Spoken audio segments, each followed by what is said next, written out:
Thanks very much. And as my mum always used to teach me to say when I was invited anywhere, thank you for having me. It's a pleasure to be here, and a real pleasure just to do a bit of sharing of thinking, because I'm not going to make any great claims for anything I talk to you about today. I think we're all groping our way forward in an uncertain environment into a world that we really can't quite understand or imagine. So I am going to share my screen, and I've got a presentation, but it's really just a coat hanger to lead you into some of the thinking and some of the ways we've been thinking about how we describe learning at Sheffield Hallam. So let's just start by trying to share screen.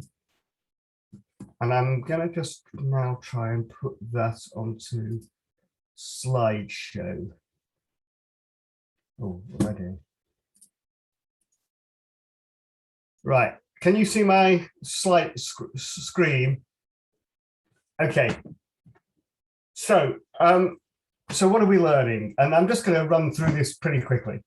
So we've been, the UPP Foundation have just published their interim report on what students' expectations are coming out of COVID.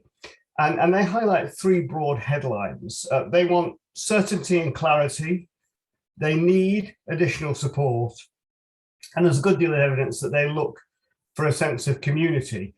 I don't think students, to be honest, are very different from any of the rest of us in that, but that's one of the things that I think has shaped the way we think. How can we give clarity? Where can we provide additional support? And that really important question about how we build a sense of community. The other source I just want briefly to draw on is the Jisc Learning and Teaching Reimagine interim report, and then the final report was published about 3 months after this. But they made some striking comments about the beginning of the pandemic, that many universities started from a low digital base. In order to get where they need to go, universities need to be far more adaptable, open and responsive. There's a pretty low, but now rapidly growing, level of digital maturity in learning and teaching, and widespread awareness and experimentation, but it is far from mainstream. And I'd be interested to know whether Australian universities are wildly different. And I think that although UK universities are on a continuum on each of those things, that first comment, that universities started from a low digital base, was a really challenging finding, given the amount of money that I and other vice-chancellors have signed off for digital developments in the last 15 years.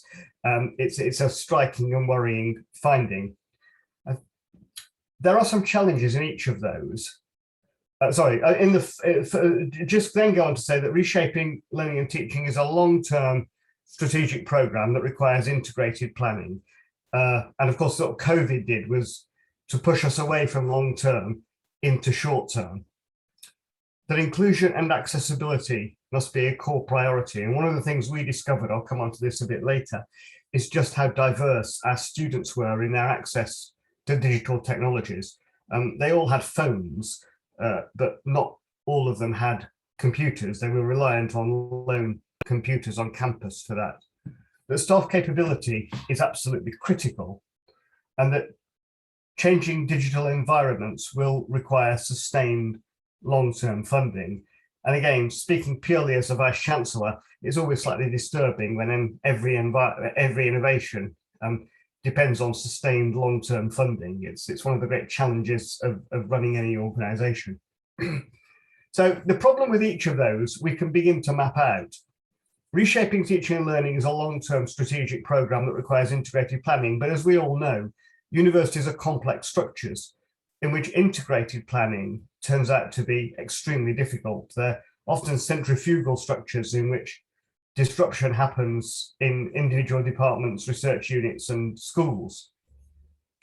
Inclusion and accessibility is core, but as we all know, our student bodies are becoming far more diverse, and the range of needs that we are quite rightly required to attend is becoming more and more demanding. Staff capability is indeed critical, and we know that there are a fair number of enthusiasts for reimagining learning and reshaping teaching, but enthusiasm can outweigh commitment. And certainly in my own institution, we're finding that levels of stress and tiredness are now very high as we come out of COVID, out of pandemic. And if changing learning environments requires sustained funding, well, funding is increasingly constrained. In the UK, we have flat cash on our major income stream and rising costs. So against all that, I just want to log here a little personal gripe I have about the term blended learning, which I'm fighting I'm not going to say lone war against, but I do have problems with the term. It seems to me that learning has been blended ever since the first chained Bible was introduced to supplement sermons in medieval cathedrals. And as I always also say about blended learning, my wife is able to blend flour, sugar, and butter to make delicious cakes, whereas I can only blend flour, sugar, and water to make a revolting gloop. So I think that the term blended learning is really unhelpful in the way that we talk our way forward. And we've got a good deal of evidence that students don't understand it. They don't understand what they're getting. They don't understand what it will mean. It rapidly becomes an elastic term that gets used in quite different ways by different peoples to describe different ways of actually going about the business of learning and teaching. So in terms of our own planning at Sheffield Hallam, we have that background in terms of student wants. We've got the background in terms of the Jisc report, and we've got the Vice-Chancellor who's got this private war against the term that gets folded in to discussion every so often. So some very quick headlines about my own university. It's a comprehensive city centre university of about 30,000 students. We recruit more disadvantaged students than any other UK university. We have a strong focus on employability with work experience embedded in every level of every degree programme, strong commitment to practical programmes. And rather fortunately, we dipped into financial deficit in 2017-18 because we were investing in our digital infrastructure. I now am able to say to my board of governors that that was because we were absolutely sure that there would be a global pandemic within 3 years that would require us to have secure digital systems. But it did enable us to go into this with rather more stability and greater simplicity in the digital architecture that we had. In terms of the coronavirus, like everybody else, a rapid transition to remote operation. We transferred 4,000 laptops from campus loan to student homes. We renegotiated 250 software licenses. None of this is unusual. I imagine you all did the same things. We suspended all our internal governance structures, and we moved to small, cross-functional, empowered delivery teams across our academic and professional services. And we did undertake some parallel work on rescoping the long-term strategic delivery plan. Underpinned that with a very strong focus on staff and student comms as a core leadership requirement for everybody. I seem to spend virtually all of my time recording videos for staff and student groups. And again, I've hugely exhausted the patience of my wife, who's been holed up with me during lockdown because she's the camera operator for the videos that have gone out 4 or 5 times each week. But what we found, the more that we talked to our staff and students, is that across the university and across our student body, we lacked a common language for our teaching offer. So confusion became common. What does the word online really mean? What does face-to-face mean? What is the nature of the experience? And this is my problem with the term blended learning, that it doesn't get you very far conceptually in describing what you're trying to achieve. So we'd already said some things about our offer, and then we moved to using the strapline, knowledge applied. Learning here is about acquiring knowledge, putting it into practice, knowledge applied. And we use that frame a lot. I'm not going to run through the text on that slide. So about 18 months before lockdown, we'd use the phrase, and the second word I think you will recognise from Australian context, we use the phrase the Hallam Model to describe our curriculum design principles that we then rolled out. And you'll see, again, I don't think there's anything particularly different about this as a concept or what's in this box, but we're striving here to get to very simple language to describe our curriculum design. So we talk about engage, challenge, collaborate and thrive, engage with the world beyond the university, stretching intellectually, and learning with, from and alongside others, enabling students to thrive personally, culturally and professionally. And I could on each of those three dig a bit deeper and a bit deeper. We begin with a single word, we extend it to a single sentence, we extend it to a paragraph. We use this frame for all of our curriculum design and all of our programme re-accreditation over an 18-month period leading up to 2020. So this is all pre-pandemic, and the Hallam Model frames the description of the university offer. But it doesn't frame a description of how that is delivered. And so during COVID, we groped our way towards a common language for describing the delivery of the Hallam Model. How does the distinctiveness of that curriculum model shape our thinking about student experience and academic delivery? And we started to think about 5 ways in which students engaged with the Hallam Model. And the first 3, I think, are pretty standard across all universities: teaching in face-to-face settings, remote learning using technology to enhance learning, independent learning in libraries and private study settings. And the final 2, the yellow bands at the bottom, I think are more, they're not unique to us, but they're a bit more distinctive to us. So work-related learnings in workspaces and practice settings, applied learning in specialist spaces, and using technical equipment.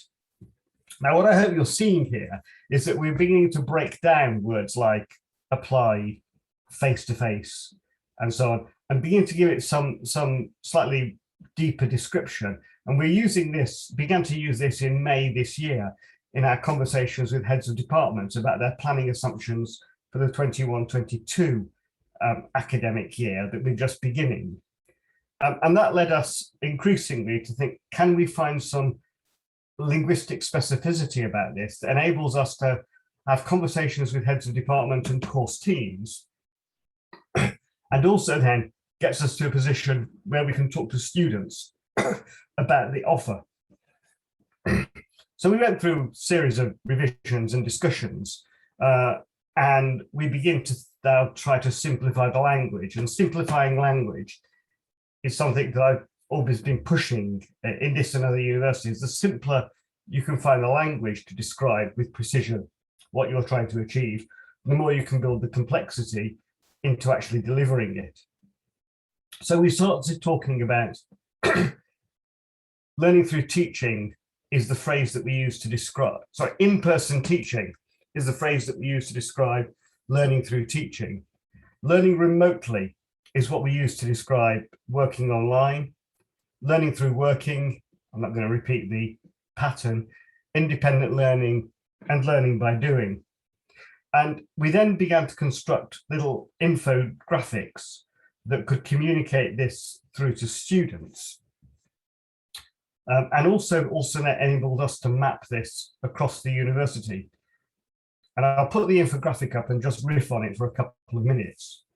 There are various versions of this infographic, but it sort of began in conversations with heads of department where I said, just talk me through your planning assumptions for next year. And for the purpose of the conversation, I'm a second-year student studying origami on a degree program. For the avoidance of doubt, we don't have an origami degree program, but it is the frame it is always my mythical subject, and always leads somebody to say we had an origami degree, but it folded. And they would talk in response to me about what they were offering. And I'd said, so I'm getting this amount of face-to-face and this amount of online. And heads of department said, no, Chris, you're just not understanding it. It's richer, and it's different from that. So when we'd worked through all of that, we did come up with this 5-fold model. And it's pretty obvious stuff. I'm not pretending it's unique, but in any way, and it's fairly standard. But we're trying to find a way of describing that offer in a way that we can talk to students. And many of our students, and my guess is that this is similar to yours, although they've been through 13 years of school education, they're pretty novice in the way they think about learning. They have quite rudimentary understandings of the way classrooms and lecture rooms operate. So we say the core is indeed learning through teaching by lecturers, technical experts and industry experts in person on campus. We can describe that in rather more detail if we borrow down. But equally important is learning through working in a work setting, online through digital interfaces or in the university on real life projects set by external organisations. Learning by doing is incredibly important for my university in specialist labs, design studios, practice facilities, simulation environments, workshop facilities, outside the university on field trips, digital loan equipment, and so on. Learning through independent study in libraries, learning spaces across the university or online, but independent. And there's an interaction, isn't there, between mode and place in all of these. Learning remotely through digital technology and learning platforms and apps that can be used anywhere is locked into this. But once we map this out, we have a language for talking to students and we have a language for talking to staff. And crudely, because I am a leader and manager in a complex organization, we also have a framework for holding people to account. What is the nature of the balance across the 5 domains? How much attention are you giving? Where are you underweighting? Where are you overweighting? And that will vary between nursing and history, between art and cybersecurity, between social work and geography.